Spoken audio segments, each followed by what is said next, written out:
There's Mal. Hear me? Oh, right on Aloha. time. Hi. Hey, Mal. How are you guys? Pretty good. I wasn't sure if you were going to make it, and you couldn't have been more prompt. Mm-hmm. Yeah. Right on time. One thing about me is I'm always going to be on time. Well, thank you for being here, of course. And we'll spend, however much time getting to know you a little bit. I don't actually think that you and I have had any real conversations in person. Maybe just, hey, how's it going? Great job out there type of stuff at competitions, which is how I interact with most athletes at the competitions, at least. But Patrick and you actually have a storied past. I don't even know if you're aware of this, but check out this picture that he found. Oh my gosh. Patrick, what year is that? Is that 2019? Yeah, Should I have think been. so. Yep. 2019. Yeah. So Because there's that was fit, Pat. That's when I was fit.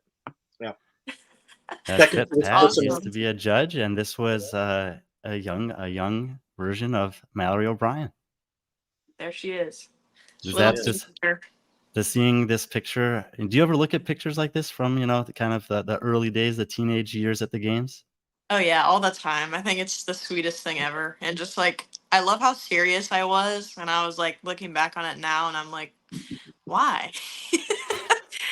It's just so funny. I love it. What I remember specifically from this picture is Easy was your coach this year, wasn't he? Yeah. And I remember he was across and he was screaming and yelling. I'm like, who is that crazy guy? And I'm like, oh, that's Easy Muhammad. I'm like, why is he screaming at this young teenager girl? Why is he here? And that's when I found out afterward that he was coaching you. And I'm like, oh, okay. I didn't know Easy coached. And I'm like, well, she's probably someone worth following. And yeah. Oh, yeah. Good old days. Yep. And Mal, if you don't know, Patrick and I first got to know each other working at the Morning Chalk Up. And during that time period, in large part because of his judging background, he had a lot of exposure to some of the age group athletes, masters and teenagers. And so he knew a lot about the up and coming young athletes in the sport, obviously, including yourself at that time that I didn't know. And then he was actually there as well at the first version of the Pit Teen Throwdown to cover it on behalf of the Morning Chalk Up. And you participated and won that competition. Yeah, that was like looking back on that competition was so much fun. Like I just remember like getting to do it with like all my really good friends and like having just everyone around me be the same age. Like it was so much fun. That was such a good competition. Yeah, it was summer camp vibes, definitely. Yeah. Is that when you and Grace Lochner first like got introduced to each other?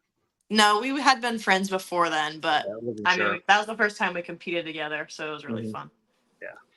And that, of course, was in the summer of 2020, towards the end of the summer of 2020. So people weren't getting together all that often, which made it even a little bit more special potentially. Yeah. And it's been cool to see that they've kept with that.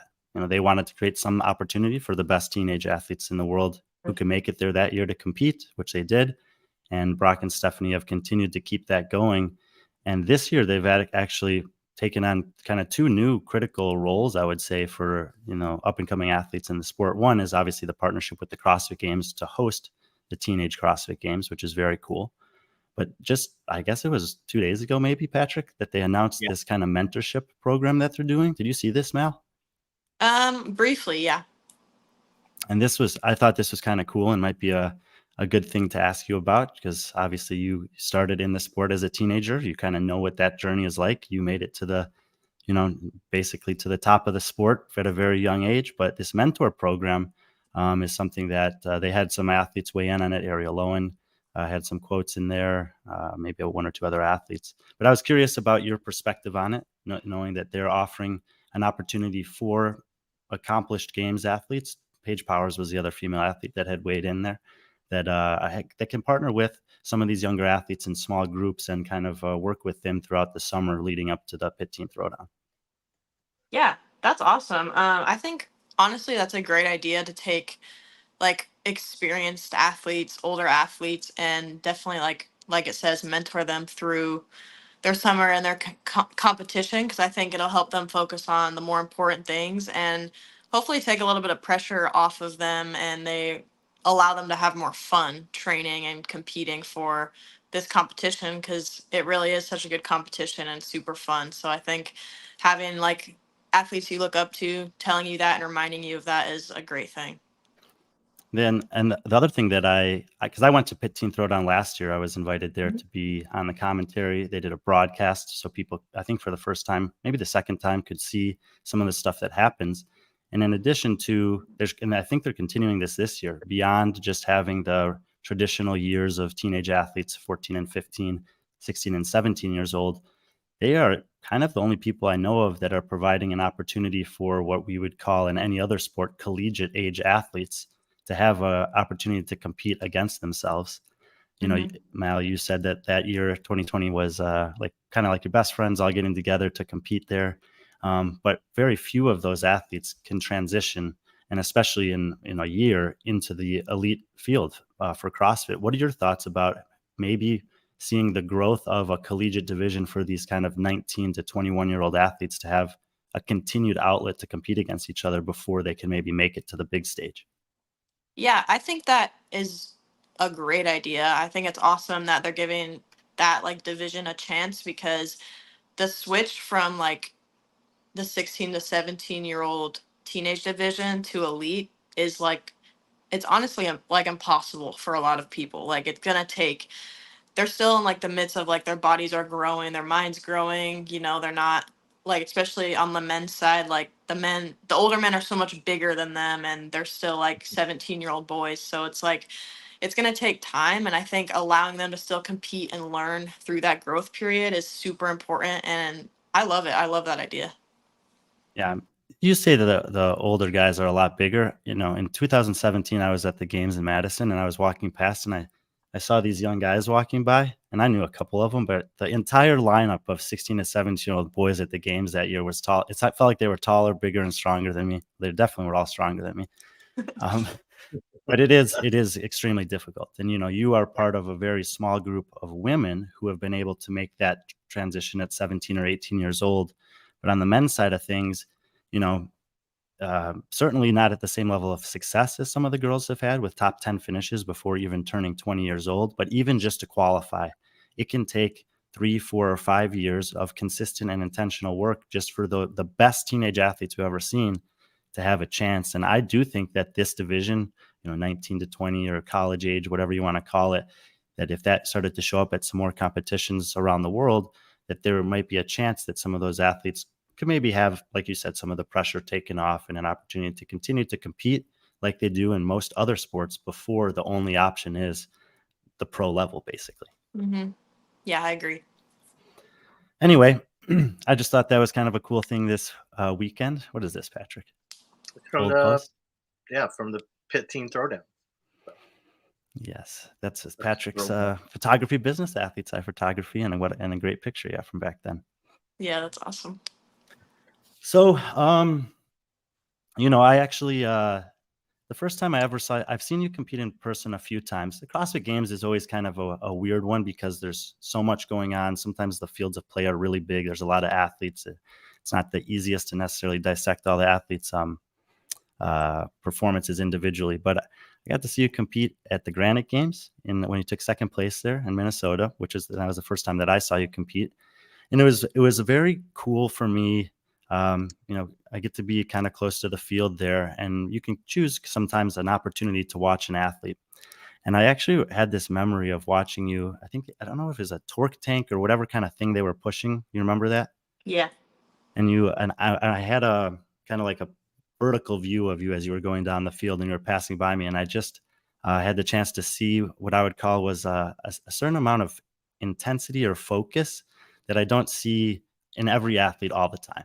I mean, you know, it's kind of a weird thing to identify, but I remember seeing it in that moment. And then I think the next week or a couple of weeks after, someone had a picture, or maybe it was a video of that the exact frame that I had been remembering. And there was like a piece of sweat dripping from your eye.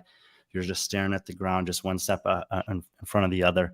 And that was a powerful moment for me. And the only other time I saw you compete was actually about a year ago in Omaha, Nebraska. I was at the live open announcement that you did there, which was very fun as well. And I got to watch that with some of your best friends, Matt O'Keefe and those guys. And they had nothing but mean things to say about you, of course.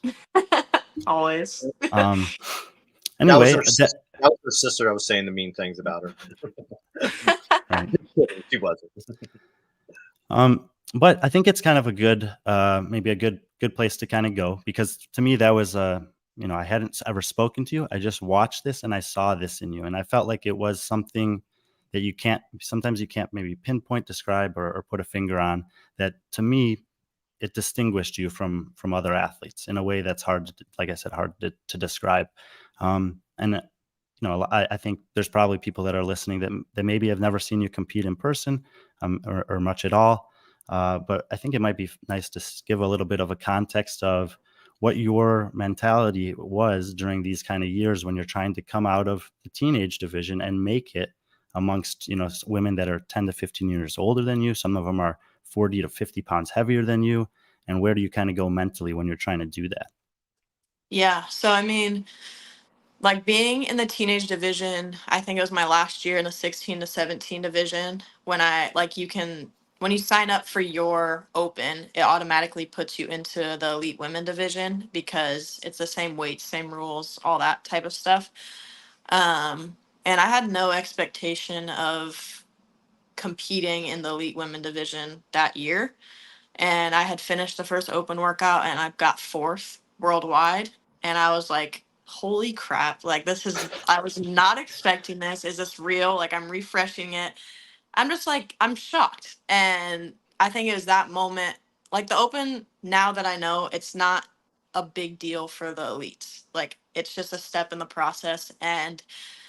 But for me at that time, that was probably the coolest thing I'd ever done. And it made me want to compete in the women's division. And, after that week, I just kind of hammered down. And to say I put a lot of pressure on myself that year. And this is 2021. Yes, 2021. So you were still eligible to compete technically as a teenager. You do the first open workout and you're top 5 in the world. Yeah.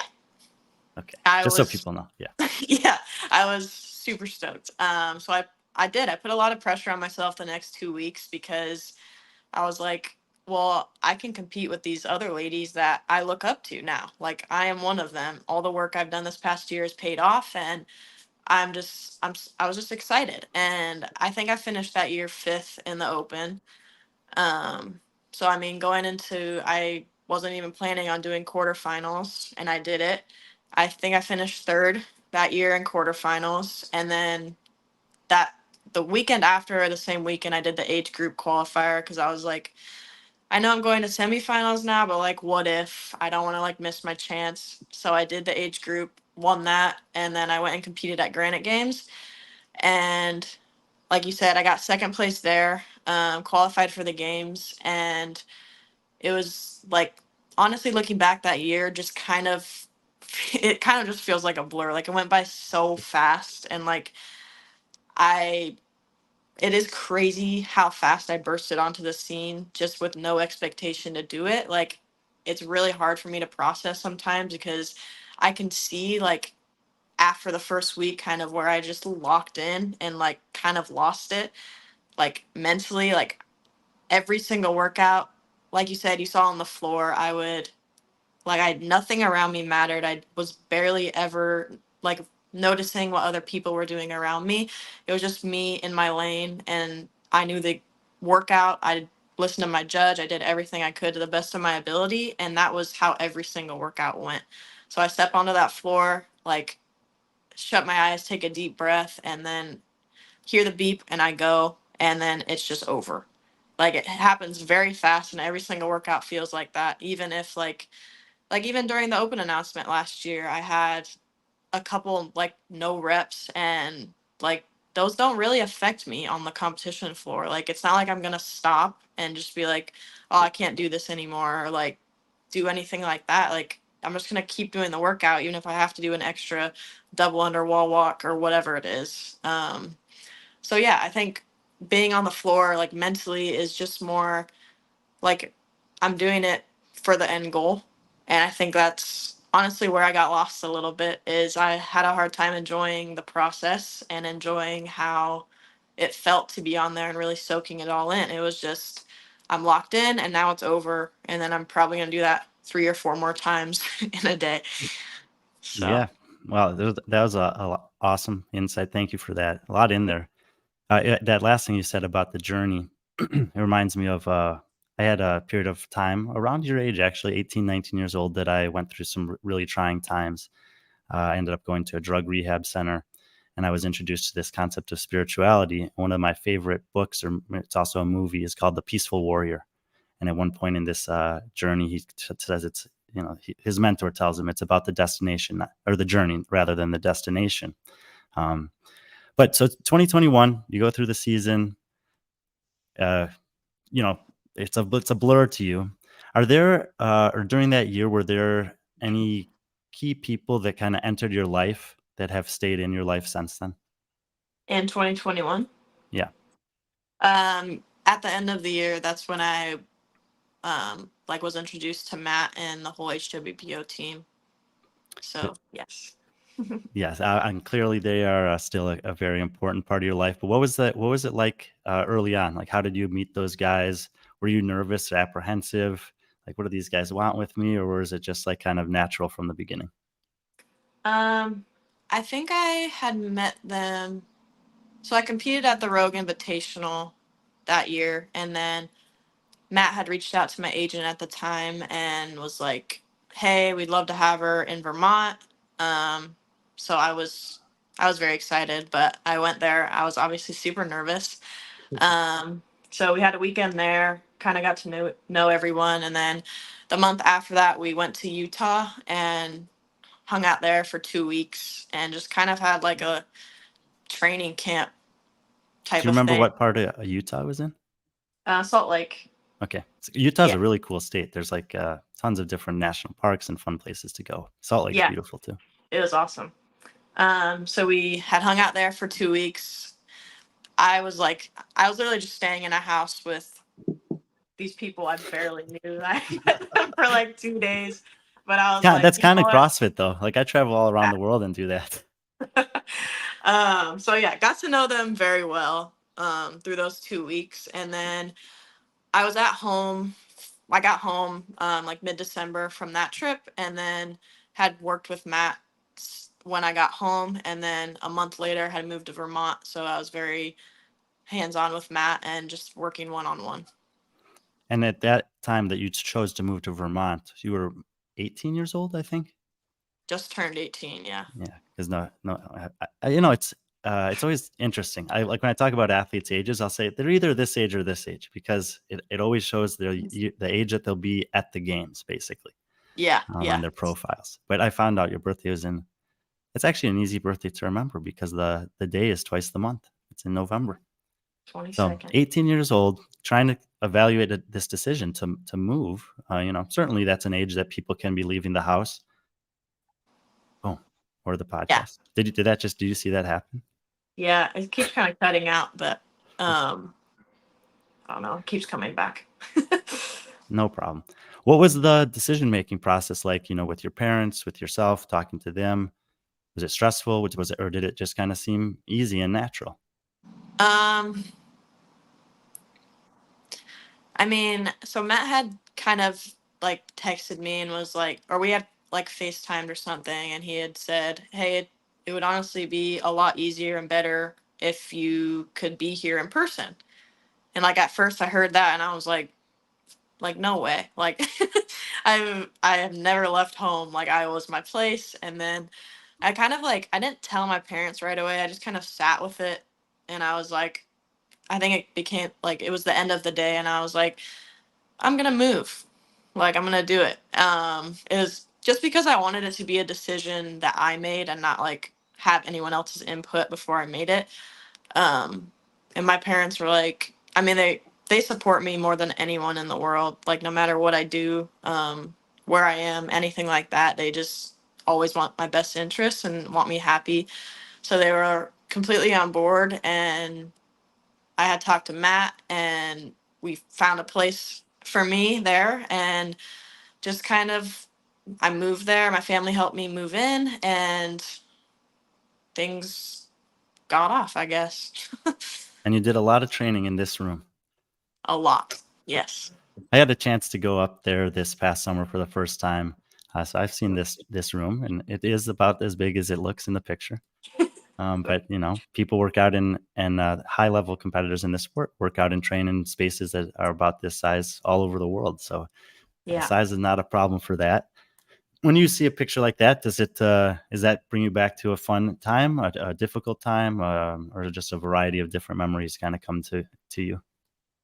Definitely a lot of different memories. Like, we've had some really, really good days in there that I will never forget. And then we've had days where I wish never happened. But that is just part of the sport and part of training. And just part of being 18 years old. Yeah. I'm sure that you've had plenty of opportunities to talk to a lot of people, your age in this sport and otherwise. Like, it's just a tough time. College these years are a period of time where people are learning about each other, or themselves. So not surprising to hear that. So Yeah. we come into 2022 season. Mhm. Now you got no place to go. You can't compete in the teenagers with the teenagers anymore. You're coming off a top 10 finish at the games. You got the best, most well accomplished male athlete in the history of the sport coaching you. And now a year later from when you started the Open, and you looked and you're like, what, fifth, fourth in the world? What is this? How have expectations changed in just 1 year for Mallory O'Brien? So when I moved there, like, one of the biggest things that we wanted to work on was how much I trained and how I viewed my training, because if I tried to explain my 2021 training season to anyone, they would be like, "How are you walking? How are you alive?" Um, so that was like the biggest change going into 2022. I was like probably training half of what I did, which was still a solid 6 to 8 hours a day. Um, So, and I had split into 2 sessions, which I didn't do before. So, in my mind, I was like, I'm training a lot less. I'm probably not as good. So, I'm still don't have any expectations for the Open. And something Matt had taught me was like, the Open does not matter. Like, it does not define who you are. It's a part of the process. Enjoy it, have fun, enjoy the community. That is what it was about. Um, so the first workout got released. We'd all watched the announcement together, and I think we did it the next morning. It was an AMRAP, I think, of Mm-hmm. wall walks, dumbbell snatch, and box jump overs. In my mind, I know those. It's just straight CrossFit, and I know that I'm very good at those movements. And also last year, I was like, well, I did well in the wall walk event. That movement's in this workout, so I'm confident. And I had done that workout, and I felt really good about it. And I think I had it, like, if I do better than the live announcement, I was like, I've got to be in a good place. Um, so I know Matt was not going to let me redo that. So we waited patiently till Monday, and I had won that workout. And I was like surprised, but I was also like, I felt really good about it. And I usually know after a workout if I'm like, yeah, I did my best or I could have done better. But I did do very well in that, and that was very exciting. Um, but nothing really changed. Like, I had done that. We got right back into training week for the week 2. I don't even remember what week 2 was. Um, It was your worst performance that year in the Open. You got second place. Dang. What was the workout?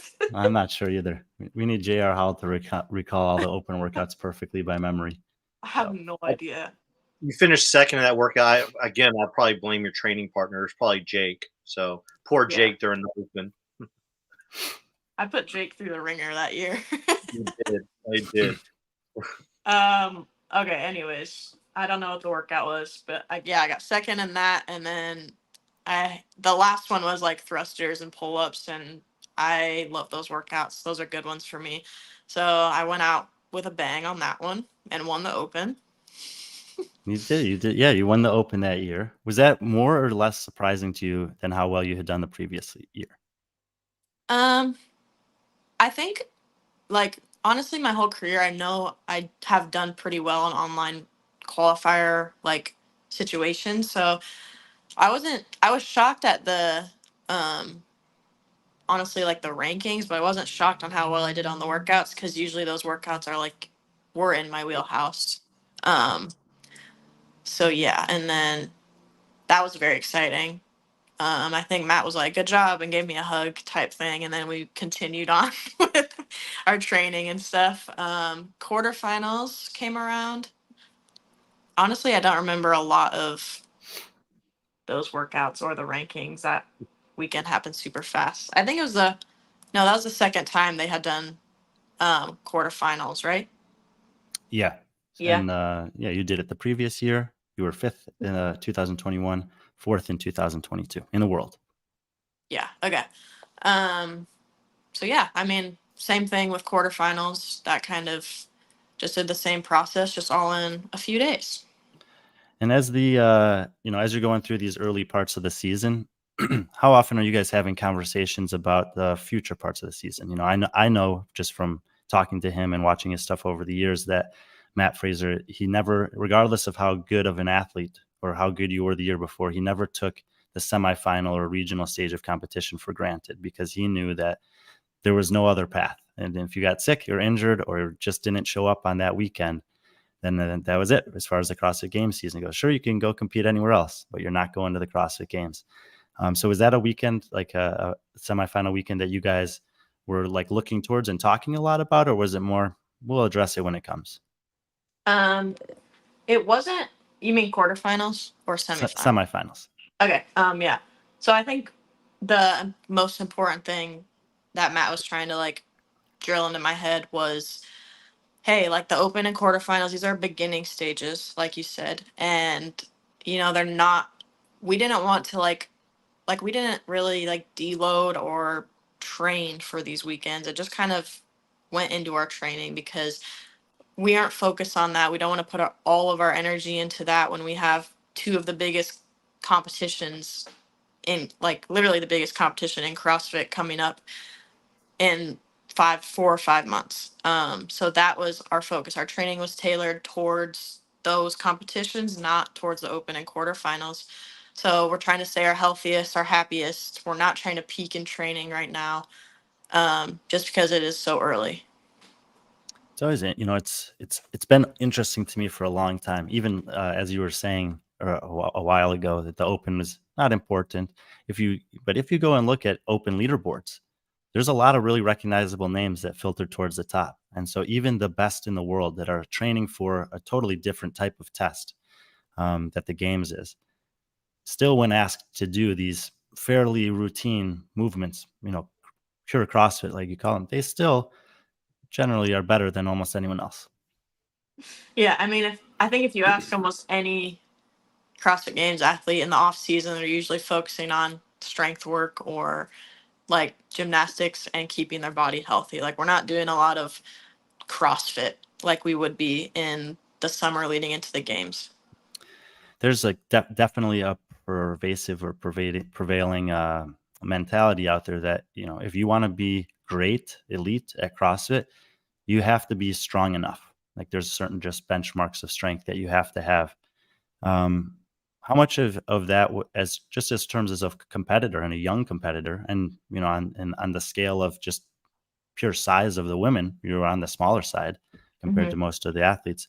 Were you just naturally strong when you started doing this, or was it like a lot of focused effort to just get strong enough to compete with some of these women? At like when I started as a teenager, I remember like I was kind of this like we all had the same strength, honestly. Like there wasn't like anyone that was super super strong or anyone that was super super weak. We were all kind of like in the middle. So, and I didn't really focus on it that much as a teenager, to be honest.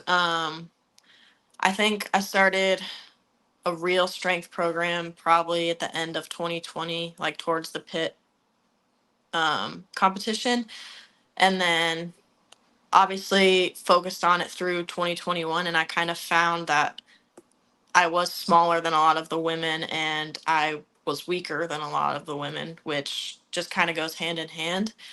And then going with Matt the biggest thing we worked on was my strength work. Mainly, we literally went back down to zero. He taught me how to clean again, taught me how to snatch again, literally taught me how to pull a barbell from the floor just all over. We just started over and then we built from that. So a ton of work went into that and a lot of frustration went into that. But there was, I mean, for a few months, I wouldn't clean over 175. Like I wasn't allowed to because I used to have a hitch very bad, and if I would go to the heavier weights, my hitch would kind of come back. So we just did so many reps at these lighter weights until I kind of got it, like it felt natural. And then I started building, and I was like, wow, if you do it with right form, you really can get stronger. So yeah, I'm I gonna mean, we gotta clip that right there, and we have to put that on the CrossFit affiliates page for coaches all around the world to show their the athletes in their gym. Because yeah, I've been coaching in affiliates for a while, and there are, I mean, as you're saying that, and this is a person, by the way, who's been on the podium at the top of this sport. But I've seen so many people that their max clean might be 175, but every time we clean, they want to get up to 165. And they have the same mistake over and over and over again. So maybe if they don't want to listen to me, they'll listen to you. yeah. I mean, form is literally everything, and like the weights. If you can't do it with the right form, just like go back. Like you have to be able to dial that in and focus on that, because that is one thing I learned in the 2022 season, how important that is and how much stronger you can get by doing it the right way. I actually have one other very vivid memory of the 2021 Granite Games. I was do you remember how they had you positioned for the snatch workout where you are like in the end zone facing the Oh yeah. audience, and the media was kind of just like pressed up against the wall. They're like pretty close. And I just picked a spot like wherever, there was space. And it just so happened as they rolled the athletes out there, I think you were in the farthest lane. Like there was no Yeah. one on one side of you. And then next to you was Emma Carey. Mm-hmm. And I think they were lifting in groups of 2. And so it was both of you were coming to lift. Both of you had 200 pounds on the bar. Both of you were 17 years old. I'm 36 years old. I've never snatched 200 pounds. And I watched her. She hit it, stood it up. In my mind, you hit that snatch. And I don't know if it was just a little something, impatience or something in the bottom, but you didn't stand it up. Mm-hmm. You remember this? Oh yeah. Way to bring up old stuff there, Yeah. Brian. Do I remember that? Well, I mean, as in the even later that day, I probably went on a show with Sevon at the time, and we were talking about it. And I said, I mean, she didn't hit that lift, but she has that lift. Like it was clear to me with everything that you did in the receiving position that like 200 pounds was there. But I've spoken to Matt about Olympic lifting as well in CrossFit, and he has a very unique background relative to most of the top competitors, because when he was, before any of them had even really thought about touching a barbell, he was already a master of this movement with a PVC pipe, and he was forced because of the environment he came up in to do those drills at every incremental weight for a month at a time all along the way, so that there was never that problem of creating a bad habit and then going backwards. And I mean, if you watch any of his workouts he's competed in, it's literally every single rep looks the exact same, and that is like so important. So it's interesting to me just to think about the process for him, who has that background and that discipline and that consistency, working with an athlete like you, who's got similar potential, but a bad habit that now he has to try to correct. Yep. Maybe there were some frustrating days there. I don't know. Yeah, we got it on the first try though. It just took a few times. There you go. Okay, so 2022, go to semifinals. Pretty successful. Yeah, that was a good competition. If you're not remembering, that was also at the Granite Games that year, and she elevated from second place to first place. Pretty good performance across the board. And when you come back from competition like that, obviously you're getting ready for the games. Where does your mind kind of go in terms of, okay, I've basically won everything throughout this season. What is the limit for me? What is my potential at the CrossFit Games this year? Mm-hmm. I was like that competition. At semifinals, I that was a great weekend. Like I felt so calm while we competed. Me and Matt were communicating very well. That was kind of the first time he's coached me in person. So yeah, we got along super well, communicated super well, on schedule. Everything honestly went perfectly. Um, After that, I I did go back home to Iowa instead of Vermont right away because I knew I needed to take time off, which is really hard for me. But usually, like after a competition, you'll take like a week deload or completely off type thing. And I flew back to Vermont that Thursday. um, Was that another one of and those decisions? You're like Wednesday, you're like, yeah, sit down for dinner. I'm going back tomorrow, Mom.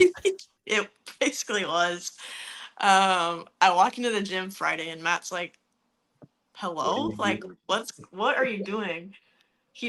I did do like a bike workout or something just as a shakeout, which in my mind I made full training, of course. So I definitely started training a few days earlier than I was supposed to.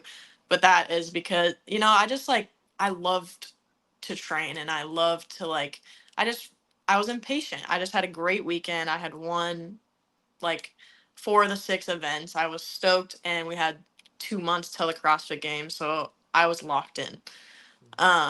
My mindset going into that was like I think a lot of people said that year that like Mal versus Tia and all this stuff, and like I saw all of it.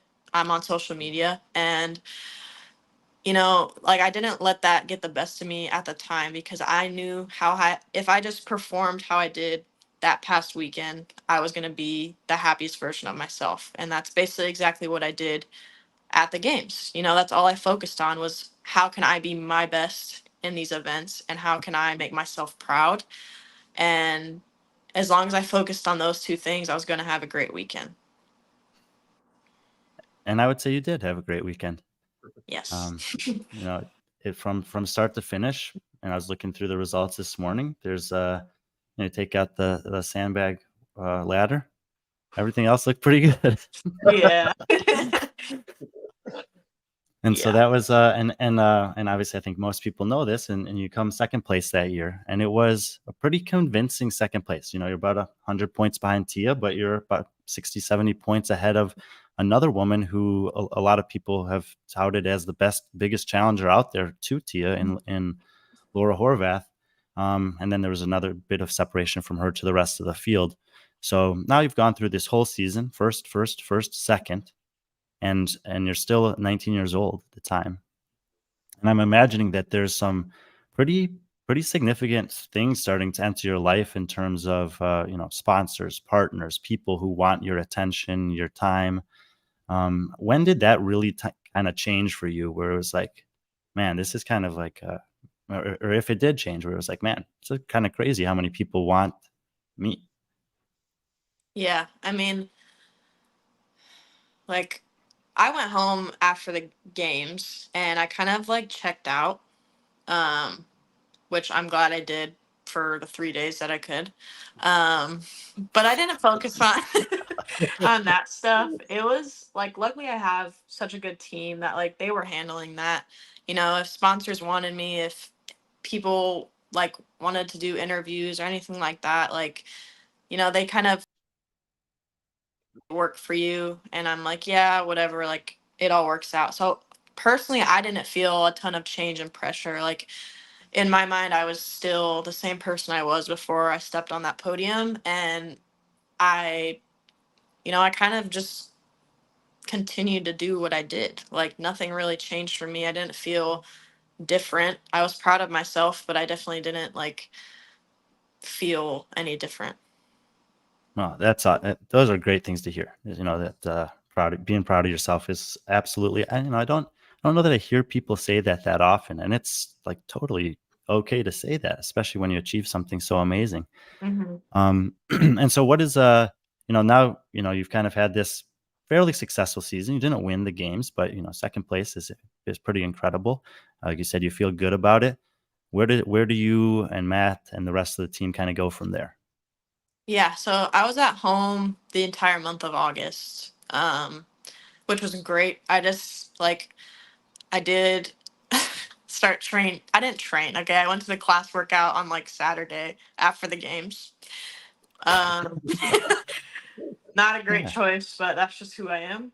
So I was supposed to take 2 full weeks off, and then Matt FaceTimed me, and I was like, I'm something about me. I'm really bad at lying. Like, I cannot lie. I feel so guilty. And so he was like, "Have you worked out?" And I was like, "Oh, I went to the class workout. I'm so sorry," and all this stuff. So yeah, that was fun. But yeah, I just did like class workouts for a couple weeks, and then I went back to Vermont in September. Um, and honestly, we had kind of adjusted my training to how we like started a new cycle basically the first week of September. And like I said, like a lot of athletes focus on their weaknesses in the off season. So that was actually my first time ever having like an off season training cycle. I've never like my training just kind of was the same all year in 2021, and that was something different for me in 2022 is I had like sections of training which I never had before. So we started that cycle, focused on what we had talked about after the games and all this stuff. We did have like a debrief after the games to figure all that out. But it was honestly a really hard time for me, like September, October, November. Honestly, the last half of the year was rough because I wanted too much too soon, and I can recognize that now. Like every day was like, I want to win, I want to win, I want to win. I was so close, and like that's just the feeling I had. So every single training session, the littlest thing could go wrong, and it's sending me for a spiral for the rest of the day. And like if that happens a few times, okay, like that is normal in training for sure. You're gonna have bad days and breakdowns and all of that. That's part of being a professional athlete. But I was at the point where it was every single piece in my day, every single day. So if we have 12 training pieces a day, and I don't am not perfect for all 12 of those, I'm gonna have a breakdown during one of them, and I cannot do that every single day. So like honestly, I got through that. That's just kind of how the last half of the year went. I still had great days, bad days, all of that, but that was a lot of what I remember from that last half of the year. HWPO had even like invited me to go on they went on like a Europe tour and all this stuff, and I was like, no, I have to train. Like I was just so locked in, and I wouldn't say it was the greatest thing. And this is in the back half of 2022, after the second place. Yeah. Did you guys go to Hawaii at all that year? So yes, we did, but like in the beginning of 2023. Yeah, well, after Wadapalooza. Yeah. So I had actually went home in November through like Wadapalooza basically. And then we went to Hawaii, and then came back to Vermont. Was that the first time you'd been to Hawaii? No, that was the second time. Yeah. And Mal, maybe you can, I've heard it from one of the sources there. You were made to go to Hawaii after Wadapalooza. Oh, like force? Yeah. Things where they, like Matt and Sammy had called me, and they were like, hey, we're going to Hawaii for 2 weeks in January. We want you to come with. Like, I was like, what about training? But they were like it honestly worked out really well because I competed in Team Wadapalooza for fun, and like then they wanted me to rest after that. Like they're trying to teach me that, and before the season starts, like it was a great plan. It honestly, like it kind of went better, but I'm in Hawaii, and I'm still gonna train. And you can train there. There's stuff to do. I'm glad that you mentioned that team competition in Wadapalooza. So this was, you were on the team with Katrin and Annie. Yep. And it was an epic battle, by the way. If you didn't ever watch that, it's good. It's worth it to go back and watch. It was like literally as close as the competition could be. But you get a chance to compete there with 2 multiple-time CrossFit Games champions. I don't know what your maybe relationship was like then before that. And you said you had gone there to compete for fun on a team. But was it also like, did you come away from that weekend learning something from these two champions in the sport. Yeah, for sure. It was in that last half of the year that it was announced that Catchman was on HWPO. So we had communicated a little bit through that, but also like it was pretty last minute to create like this little team. And when it came together, it was like such a surreal moment for me because like 5 years ago, I had pictures of both of them hanging above my bed, and now I'm literally on the competition floor with them. And it was just so like it was And they're honestly looking fun. at you. They're like, Mal, you're taking the anchor leg because you're better than us at this. Oh my gosh. I was talking about that handstand. Do you remember that handstand walking event? Oh yeah. I don't know if you're the only one to do it, but you didn't even bother coming down. You just turned around on your hands and went back, and you passed a few women doing that. It's faster that way. Look at that. But yeah, that weekend was super fun. I'm always learning from the girls that I look up to, and them competing so many years before me and just like experiencing so many different parts of CrossFit that I haven't yet. They definitely taught me a ton, and they make me feel so loved and special no matter what I'm doing. So yeah, it was a great weekend.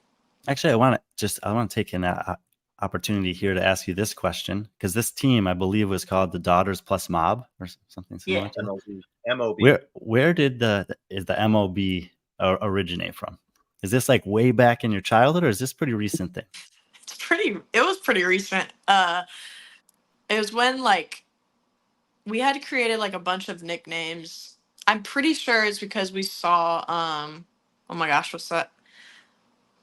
We saw this movie and they gave like everyone a bunch of nicknames in it. And so then like everyone at HWPO started kind of like goofing around and saying that, and then like mob came about because they are my initials, so it kind of works. And then like we just kind of like joked back and forth, and then we had created this like Spotify playlist called Mob In with Mal, and it just kind of like went on like that. So yeah, I mean it's just a fun little way to use my initials, I guess. But Well, yeah. and there are people that refer to you like they'll call you by that name now. Yeah, they will.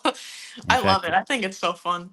And that the reason I wanted to ask is because in the text message we had setting this up, the person who introduced us on the text said, "This is Mob," and I'm like, Yeah. "Oh, should I be calling her that?" No, it's just my little nickname, I guess. All right, so we go to Wadapalooza, great experience, compete with the champs there. Go to Hawaii with Matt and Sammy, and then rest as much as we can there. Yeah.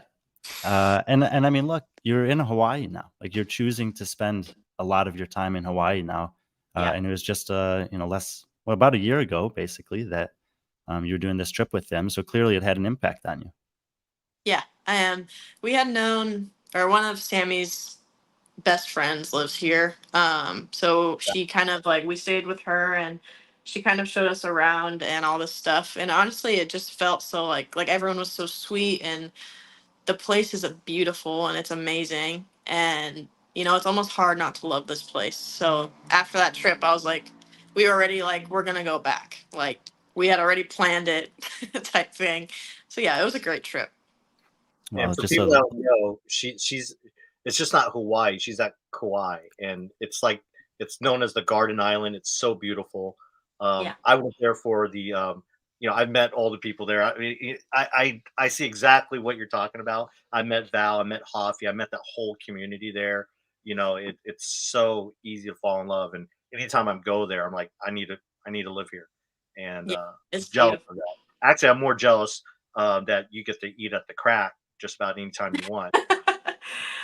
Yeah, it's so good. The best burritos I've ever had was probably at the Crack. Yeah. But I have a little just quick fun Hawaii story. I think it was maybe 8 years ago now. My mother told me that she had a premonition that she should go to Hawaii, and she bought a one-way ticket and had booked a 2-week Airbnb, and she didn't leave for 7 years. Oh my gosh. That's usually how it goes, I feel like. Yep. She's come back now and has moved close to her parents who are getting older, but she had obviously a big, portion of her life there, and it was kind of on a whim, and it is a place that absolutely can kind of draw you in. Mm-hmm. All right, so we come back from Hawaii, obviously getting ready for the 2023 season. And, from everyone who's on the outside world, it seems like business as usual. Mallory O'Brien wins the Open again, second year in a row, and then goes into the quarterfinals and third consecutive finish in the top 5 there, another win. But what's going on kind of with Mallory O'Brien during these early stages of the 2023 season that maybe we weren't seeing? I'm gonna try not to cry right now. I cried on here like yesterday, I think it was, so we're okay with crying. Yeah. So like I said, like the last half of that year was really rough for me, like mentally, a lot of ups and downs.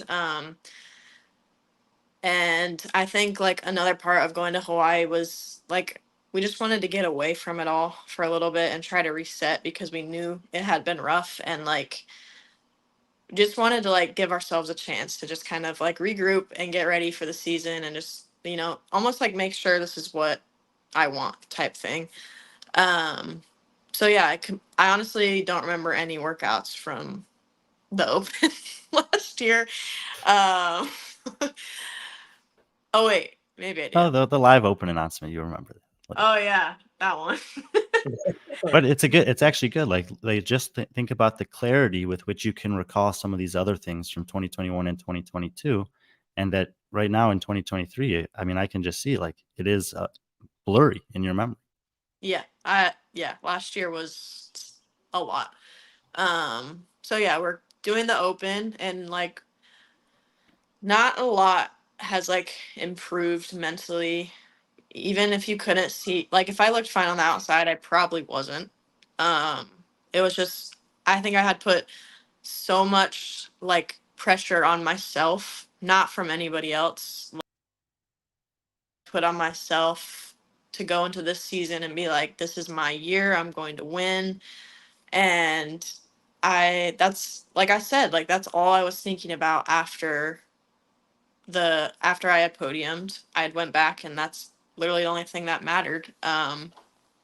So we completed the first 2 workouts. They went good. And then we did the live announcement, which was super fun. I was super nervous. It was fun. That was fun for you.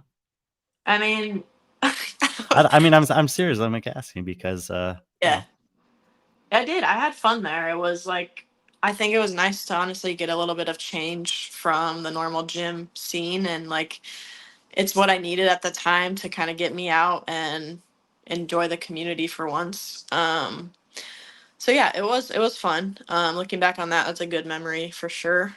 Um, I knew I wasn't allowed to redo that workout though, so I was like, I have to be perfect, and I tried really hard.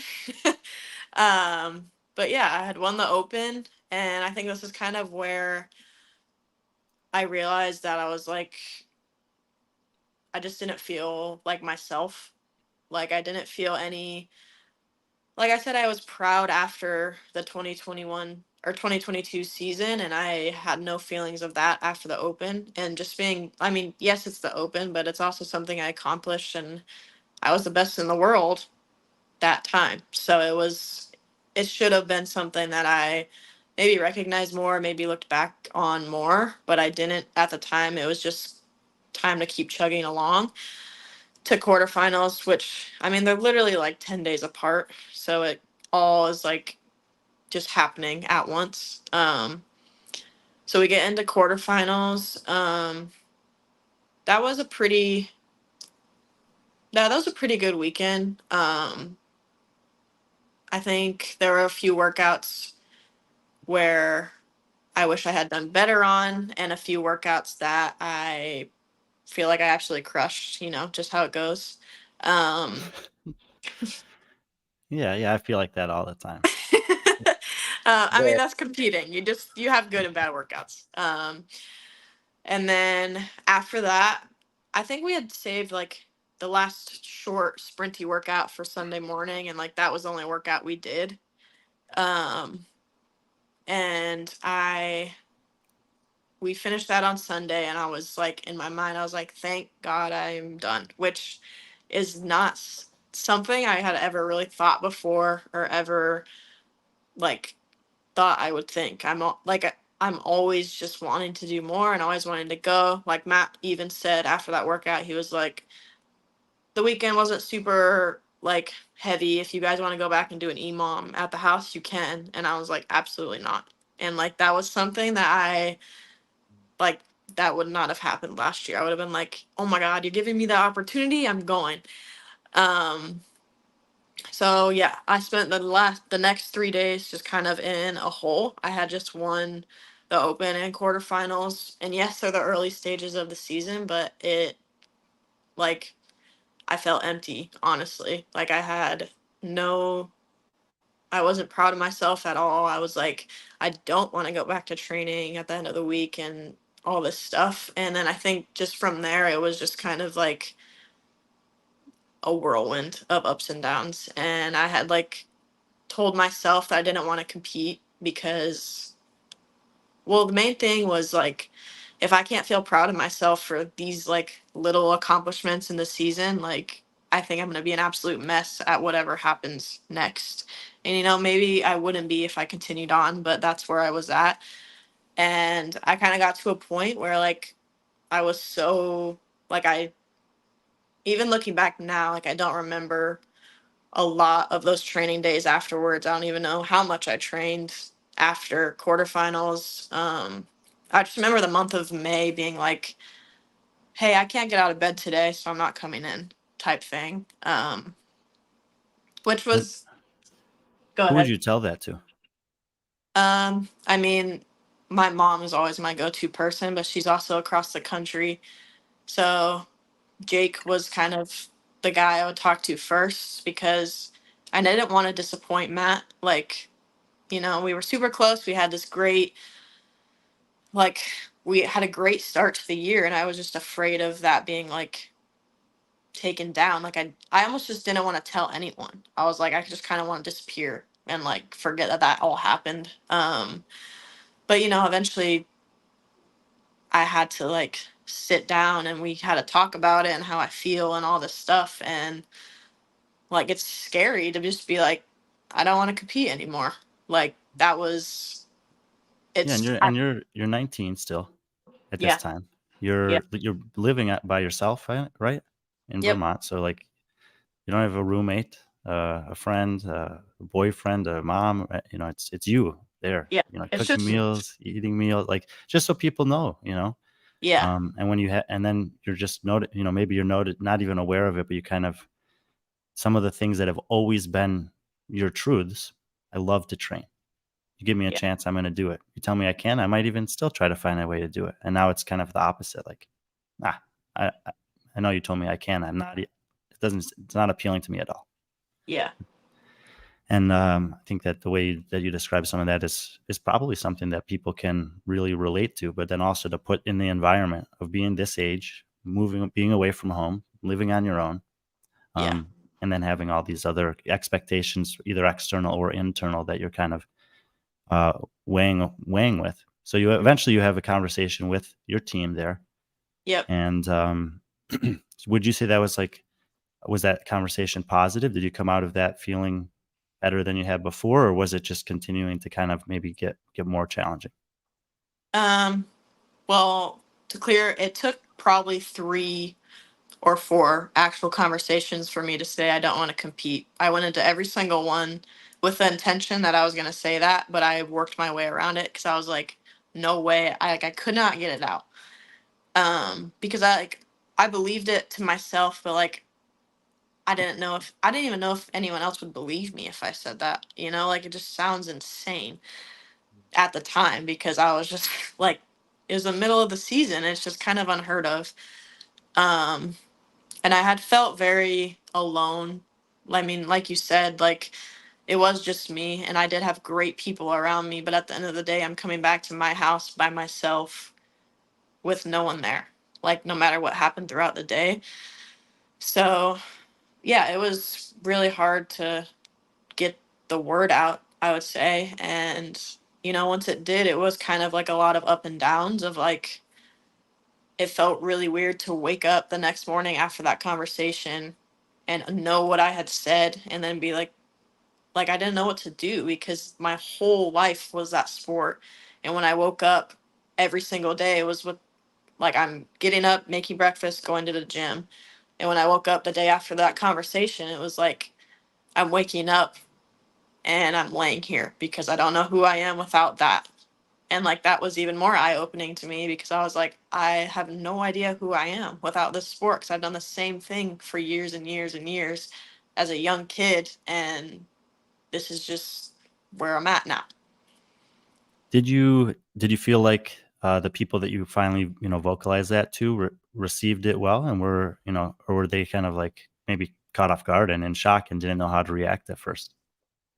They knew like my team knew how to react at first. Everyone else, like everyone that knew or that I talked to was so insanely supportive. It almost like I had this expectation if I said it that I would get in trouble almost, or like that I would like, I don't know, just I had thought the reaction wouldn't be as it was, and everyone was very calm, and like I think it was definitely a shock, but like it wasn't anything that I hadn't felt already, that I hadn't put myself through. So I mean, I don't even remember what they said after I told them that. So But you remember them being supportive, which is, yeah, so I know supportive. those people very, very well. I'm not Yeah. surprised to hear that at all. But this thing that you just kind of alluded to is something that happens to people. It's happened to me in multiple kind of different facets over my lifetime. Is that sometimes a thing? It can be a person, a job, a hobby, or whatever that takes up a lot of your time, whether it's physical time, mental energy, whatever, becomes a prevalent part of your life. And when that thing is removed for whatever reason, then you're left with a totally different kind of reality to confront. And I'm guessing that for the better part of the last year, this has been kind of where you're at, is trying to maybe re-identify who is Mal, absent of any person or thing. Yeah, exactly that. I mean, it's been 8 or 9 months since I kind of made that decision, and I'm still not even close to where I want to be yet, like as a person, which I mean, it takes like that stuff takes time. And I think that's why, a lot of the reactions I got was like, you can do both. You can have a life and compete and all this stuff, and you absolutely can. But I've never done that before, and I never had the life to even balance out with training. It was just training. So that made it like it was frustrating to hear that because I was like, I don't know how to do that. Like I don't even have a life. It's just hard. Hey, Mal, did I don't know what type of relationship you had with people that you went to high school with, but mainly like people you've grown up with in Iowa and stuff like that. Was any of this that happened to you? Did you look at some of your friends who weren't in CrossFit and seeing them live their life and kind of feel like you're missing out? Yeah, I mean, to a point, but I wasn't like, I want to go to college and party and Mhm. all this stuff. Like, that's just not really who I am. But I That's did what want to people go be, to college for. I don't yeah. know. um, I did want to, like, it was a little bit of jealousy. Like, yes, I had major success fast and at a young age, but it wasn't fulfilling to me. Yeah. And I think a life worth of happiness is going to be more fulfilling than 2 years of straight success. And that's just not what I was looking for at the time.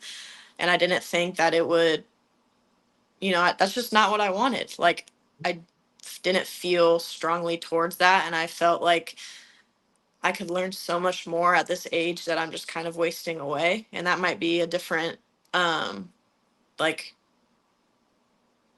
like um experience or expectation for everyone. Like everyone might have their own opinion on that. But Mhm. for me, I was like, I'm 19 years old.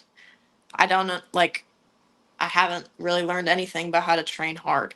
And luckily I know how to work hard, so I know that anything I do in my life, I can work hard at it. And I think that's one of the biggest things I've taken away from this is like whatever I want to do, I can put my mind to it and do it, and that will never be an issue, but it's just the way I was doing things. So kind of going back to this time just before semifinals, obviously you made the decision with your team, and then you guys made a decision to announce that publicly, as we see Yeah. here. What were some of the first kind of steps of kind of moving forward, and moving on from, after making this decision? Yeah. So the day I posted that, I'm pretty sure I sat on the floor the entire day. I was like, it took me like a solid 20 minutes to hit post on it. Like it felt impossible. And I was just like, I had already known that I wasn't, so it wasn't like a shock that I had announced it, but it was just like I posted it, turned my phone off because I knew like I would be getting I got a ton of support, which I like could not be more thankful for, but also like people reaching out like through my number and all this stuff that it was just like overwhelming and I just needed to like step away from it. So honestly, the week after that, I just kind of like sat around and I was like very upset and sad and like it it felt like I had just lost like I was grieving basically. Um and then I think I had tried like to get back into some workouts cuz I love to work out and train, of course. So I just wanted to like do something for myself, make myself feel good, and I knew that was one of the first steps to start. I had I think I did a swim workout just because they've always been like pretty therapeutic for me, just because everything is kind of zoned out. Um, and I was swimming so fast that I was like, "Am I okay right now?" Like I was swimming like 10 seconds faster than I had ever done in any interval, and I felt nothing. Wow. So it was just like I just knew something was very wrong. My body was very thrown off, and it was like a really hard month or 2 months at first. Just a lot of stuff like that. Like I honest like that's why I don't remember a lot of it. It was just because it was so out of body and like it was a very strange time. Like I had never thought my if you would have told me that in 2021 that I'd be here right now, I would be like, you're lying. Um, so it was just starting to like and then after those months passed, it was just learning new hobbies and doing kid things. I was like texting my friends and I was like, "So, what do you guys do? Like, let's go do it on a random Tuesday cuz I got time." uh I went back to Vermont a few times just to like see my people and hang out with them and still like experience that part because it is a part of my life and I didn't want Vermont to be associated with the last experience I had there. So I was just trying to make the best of it, meeting a ton of people and just living it up. Honestly, like that's what I'm trying to do now still. But it doesn't mean that I mean, there's still days like literally last week I had 2 days where I was just like very upset and it was about this. Like I'm still not over it and it's hard and like it just takes a lot of time. Yeah, and there's no formula. There's no guarantee of how much time that it will take, or won't take. So so during this past 9 months or so that you said you had spent a lot of time in Iowa. You've gone back Yep. to Vermont a few times, but you've also made a decision to spend a decent amount of time out there in Hawaii. I And have. it seems like it's a very positive place for you. Yeah, it's been really great. Me and my boyfriend had come out here in November to stay with one of our friends, and I was here for about a month, and over I think in the first week we were like, we should move here. Why not? We have literally nothing holding us back in Iowa. Like he got a job opportunity, so he's busy and doing work and stuff, and I am able to create and do everything I need to here. Um, and it just honestly, it just seemed like a time. It was like a why not moment. Just trying to meet more people, trying to learn new things about myself. The sun makes me really happy, and I felt like that was very valuable right now. Um, and I just wanted to grow somewhere else. So there's really no time limit that I'm putting on myself here. We're just here and gonna see where it takes us. It's great. Yeah, you don't have to say much about him if you don't want to, but is this how has it been having, because we talked about it like a year ago, you were living by yourself and you were having to deal with all these things by yourself. Yeah. And to have another person, what's kind of that been like for you over the past, 6 to 9 months or whatever it's been? Yeah. I think our relationship is really cool because he's never really known CrossFit Mal, which is very cool, I think. He met me at a very weird time in my life and like a big transition time, but he's also helped me kind of just grow through that and also bring out like the fun side of me again and the kid side of me again, which is exactly what I needed. And I think everyone is in your life for a reason. And I think it's really cool to like find that reason for each person. And, it's been very helpful to just have somebody else show me a different perspective of life and kind of try and see it through their eyes because I needed, I've met a ton of people, including him, but I needed people to show me other sides of life that I'd never seen before. And, getting to know new people is exactly that. And so you said that and that's really beautifully said, by the way. Thank you. Very cool. And you mentioned that you've tried to kind of pick up on some new hobbies or some new things to kind of fill your life with. I think that you've taken some time away from social media, but you've been more active in posting some of those things now. And for people that follow you, they may know some of these hobbies. I'm assuming based on the things you post, baking and etc. Are there any in particular that have kind of caught your fancy that you may eventually parlay into some kind of business venture, or are there any that are maybe kind of secretive that we wouldn't know about from watching you on social media? So I think the first things I started doing were like things I knew I loved, like baking, fishing, being outside. Like Fishing. Does I that go do. I back love to fishing. childhood stuff? Going with my dad a few times, but it is just pretty therapeutic. It's fun to do. That's a lot of stuff I did over the summer. And then I like learned how to make bread and bagels and stuff, and that was so much fun. I love doing that. I do that once or twice a week.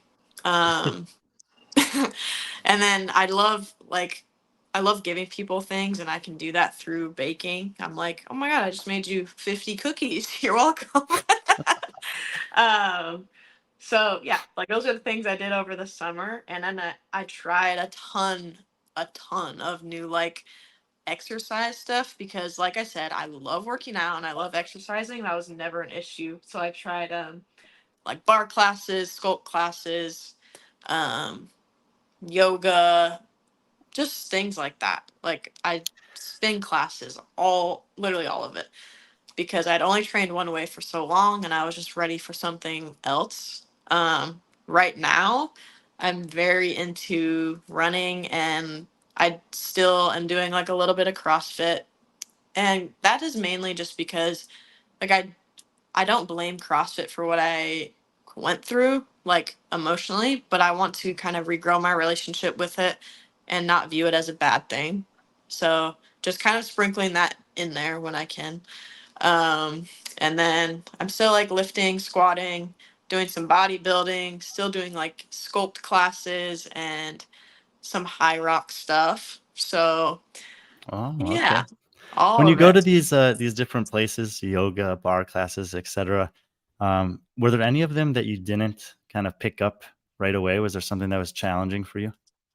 They are very hard, but I was making sure I was the best in there. Did ever do you ever go into one of those places and there was a person who like distinctly knew who you were from your success in CrossFit? It happened last night. And then what are those like? Are you ever nervous going like, man, I hope nobody knows me here, or do you have like a No, game plan for addressing that? I don't really get nervous for that. It doesn't happen that often, really. Like people that do those classes like religiously are like very not into CrossFit type thing. So I just kind of like go and hope for the best, I guess. But it's also really nice when like the woman I met last night was like the sweetest person ever and like literally giving me life advice before our yoga class. And I was like, like people are great.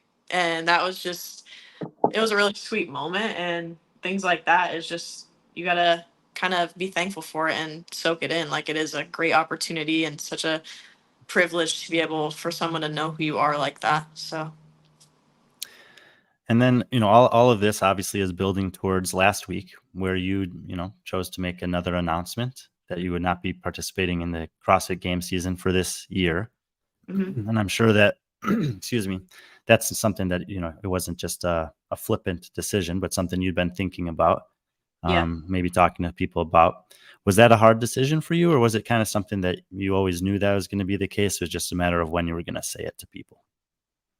Um, I think it was like end of October, beginning of November, where I was kind of like, I don't think I'm going to compete anymore.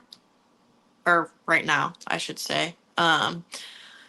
I just like I was kind of hoping if I had a little break that maybe my spark would kind of light up again and that it's something that I would want.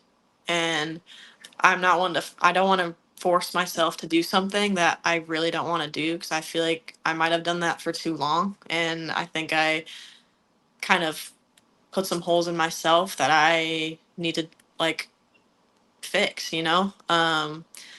I made that announcement solely because I know I haven't shared a ton of my story on social media. It's been kind of all over the place. And not that I feel like I have to explain or prove myself to anybody, but I did just want to be like, hey, this is kind of what I'm up to. This is where I'm at. Like, I'm not going to go much deeper than that. I feel like that's all I needed to share. And I think that's fair. Obviously, a lot of people on the outside are curious. I mean, this is kind of the first time I've ever really talked about it. Um, but yeah, a ton of people are curious and they want to know every detail and all of that. But I'm still a person and it's still my life, no matter how many eyes are on me. So just giving myself the space and the self respect to be able to kind of hold it together and say it when I'm ready has been kind of the goal. Yeah, and you guys reached out to us to do this. I think the video that you put out last week would have been, I think, plenty enough if you want it to be. But why come on and do a show like this? Well, I think it's honestly a little bit therapeutic for me personally because, do I think about the past year a lot? Yes. But it's not something that I'm saying every single day. And it's not something that, the average person really will ever understand. And I think just hearing it from me and knowing that, like, it's okay to not do the things that you don't want to do.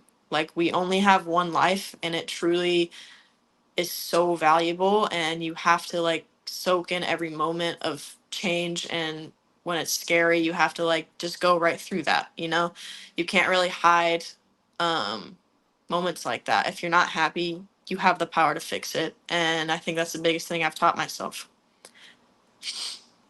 Well, I mean, it's quite frankly, 20-year-old woman, and a lot of the things that you've said this hour and a half or so that we've been here is, pretty level headed, pretty great perspective. And we appreciate that you take the time to do that. We talked a few minutes ago about learning from some of the people that were role models for you, Catherine David's daughter, Annie Thor's daughter. I'm sure there are others as well. And is it a reality in your consciousness that you have become a role model for some people? Uh, You don't have to like it, but it's probably true. It's definitely true. yeah, I mean, it is a very cool feeling, and I think the most important thing to me is that I'm getting the right message out. I got a lot of feedback on my announcement last week, and good and bad. Um, but it was also like, you know, I don't want to put anything out there that isn't my intention. This is my life and what I chose to do. And I truly appreciate the people that, put themselves in my shoes and really understand where I'm coming from because it is a good place and I want to put good things out there. So that's what's important to me. And if that's inspiring to other people, then I appreciate that a lot. Would you, if some of those people happen to come across this interview at some point, is there something that you have learned this last year that would be like, feel important for you to share?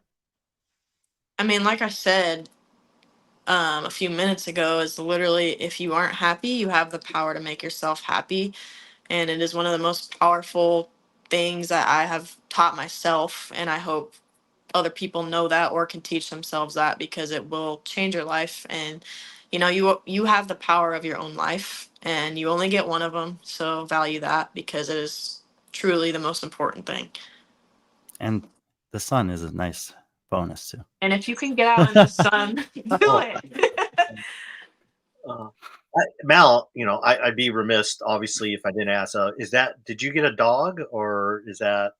No, I wish I could here. Our landlord will not allow us to have a pet in this house. Well, we have like a duplex, so, Mhm. but there is the Kauai Humane Society does Yes. doggy field trips. So Yes. I literally signed up, and I was like, I'm gonna take this little guy out for the day, and it was so much fun. I'll definitely do it again. But yeah, if you are in the Kauai area, you should really look into that, because it was so sweet. Yeah, I told Brian about this the other day, and he goes, "What?" I'm like, "Yeah, this is amazing." And I'm like, another reason why I love Kauai so much is like Yeah, it's mandatory that it encourages tourists to check out a dog from the shelter. So, yeah, yeah, it's so awesome. sweet. Yeah. So I don't know. For me, I think that was a pretty good hour, 20 minutes, kind of just walking through kind of where you've come from. I hope maybe contextualizing for people that kind of led up to the experiences you've had this last year. I'm going to kind of turn it over to Patrick if he's got any questions, or if there's maybe any questions that came in while we were doing that he thinks are maybe worth asking, if that's okay. Okay, No. yep. Yeah, mainly everyone's been very supportive in the chat. I guess really not many questions. The, our boy Pool Boy, fellow HWPO out saying hi and wishing you all the best in the future. That seems to be the general consensus around, and yeah, that's it, Mal. I mean, I'm just people that know me and know my story. It's like I'm a big advocate for mental health. It doesn't matter what age, mental health, and your awareness of your own mental health. It happens. It'll change. But you having this ability to recognize it now and then having this foresight is way beyond your years. I think Brian said that. It took me forever. It took me up until my late 30s to figure out that there's times when I'm not happy, and then I need to seek out happiness, or maybe just talk to people. So thank you for sharing, obviously. And it's what some people may see it as a sign of weakness. I don't see that at all. I know a lot of people don't see it that way. So Thank you. Yeah, the challenge for you, Mel, before you go. Okay. Try playing disc golf sometimes. Trying to see. Oh, I know what that is. it's too windy. It's like Windy there. Yeah. maybe not. Hawaii may not be the best place for it, but There's a lot Iowa. of golfing here. Just Yeah, playing a lot golf. of that. No, it's just it's a thing that has become a hobby and a meditative release for me. So I was kind of joking, kind of not. I would. I'm trying to do We that with could play sometime. ball. But Speak. Are you getting involved with the foundation there at all, or have you? I have just like I work out at the gym every Yeah. now and then like with the kids or the adults, but Mhm. nothing too involved yet. No. Yeah. Well, that's awesome. But you're in good hands out there with Hoffy and the whole crew out there, and just extremely proud of you and happy for you right now, Mal. Thank you. I appreciate that. okay, well, I think that maybe that'll do it. Yeah. We appreciate you taking the time and reaching out to us, and trusting us to tell your story in the way that you wanted to. So thank you for coming with us today. Thanks for having me on. Okay, now go Anytime. enjoy the rest of the day out there. Get some I sun. will. The UV's like 8, so I'll just be outside getting tan. Okay. All See you right. around, Mal. See ya. Thank you. So really nice of her to join us. And I'm sure that because of her presence here on the show, there may be some people that are watching for the first time, B.Friendly Fitness. So we appreciate you guys coming over and checking it out. And obviously appreciate Mal taking the time to do that. Like she said, she doesn't do a lot of interviews, doesn't talk to a lot of people that often. I don't think we're going to stick around for too long today, but if it is your first time kind of coming around here and you're interested in what we do, we have friendly conversations like this all the time, but we also spend a lot of time on the road. We recently announced our 2024-2025 world tour. It'll be at least 30 stops, maybe around 13, 15 different countries. And if you want to support us in any way, the best ways to do that are either through Patreon or Buy Me a Coffee, both of which are ways that you can financially contribute. Our Patreon doesn't necessarily give you exclusive access to anything, but it does give you a discount at the higher 2 tiers for merchandise. We don't always have our store open, but it is open now with some of our baseline apparel, sweatshirt that I'm wearing, some t-shirts, tank tops, etc. So if any of those strike you as fun or meaningful ways that you can support what we're doing, we would appreciate it, as we always do. You can see some of the stuff there. PC, anything else before we sign off today? No. Just Mal taking the time, just come on with us and just being so open and being so, just great. And I thought that Brian, you did awesome with it. And I don't know, just a lot to soak in. I'm definitely gonna listen to this interview again, just because she says so much, and I think it's the moments where she's not saying enough that I'll probably look into a little bit more, just because I'm just interested in that. But I just want to thank everyone that at one point had 160 live viewers, so I think that's the most we've had on any type of segment we've had. So I want to thank you for that, and I want to thank everyone in the chat, especially everyone was just awesome in the chat. A lot of encouraging, not too much negativity out there at all. If I saw any, appreciate that. And we'll try to schedule another friendly conversation next week. There's some people I want to talk to. I don't know. It was announced today, like Kelly Baker announced that she wasn't competing. She's someone that I had on the radar about possibly bringing on, and some other athletes as well. So like Brian said, we appreciate the support, even if it's something as simple as subscribing to our YouTube channel and hitting that bell for alerts. We definitely appreciate it. You'll be seeing a lot more of us, a lot more on our channel. So we appreciate that. And that's it. That's about it. I don't think we got anything tomorrow. Tomorrow's an off day, right? I think so. And then head to Saudi Arabia for Sand Clash next week and start the 2024-2025 season. Yeah. So I don't know. Any takeaways for you from the interview? I think that you said it quite well. Is that sometimes when you get in those, especially you're involved in the interview, you're really kind of paying attention to what's going on. But that might be a good one to watch back. I think I was really impressed with the way she was able to express some pretty serious things in her life, especially recently. But yeah, probably a good one to watch back and have a little reflection on. Oh man, just missed that. Sorry, Seema, about the hardest sport you tried in life. Yeah, sorry about that. No, it's a lot of people. Again, Mal hasn't done many interviews. I think the last podcast she did was Talking Leaf Fitness in 2022, November 2022, and then she's done some stuff here and there. And I thought she did awesome. And I know there's some people who say, but she's a 20-year-old woman now, and it's just cool. I mean, I'm so happy for her. She has a great team around her. Cooper, O'Keefe, Frazier, Jake. I mean, the list goes on and on. Her friends like Grace, and just so many great athletes out there that support her. So, extremely happy and proud for her. I'm glad she's found this happiness. I'm glad she's in Hawaii. I'm jealous, but maybe that's the answer. Maybe just you need to find yourself, just move to Hawaii. Huh? Yeah. So, but anyway, so if there's any Hawaiian CrossFit competitions, let us know. We'll definitely put that on the world tour.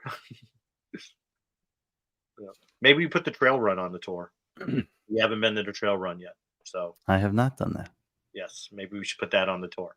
I'll reach out to Hoffy and see if we make that happen. But cool. Well, Brian, unless you have anything else. No. No. Yeah, Daniel, ultimate. Yep. Great time. Well, that saying, again, thanks everyone for tuning in and listening, and hopefully, yeah, appreciate all the support. And again, if you have any questions or how you can support us any further, please just slide in our DMs and or reach out to me and Brian or Chad or any of us. So we appreciate it. And as always, be friendly,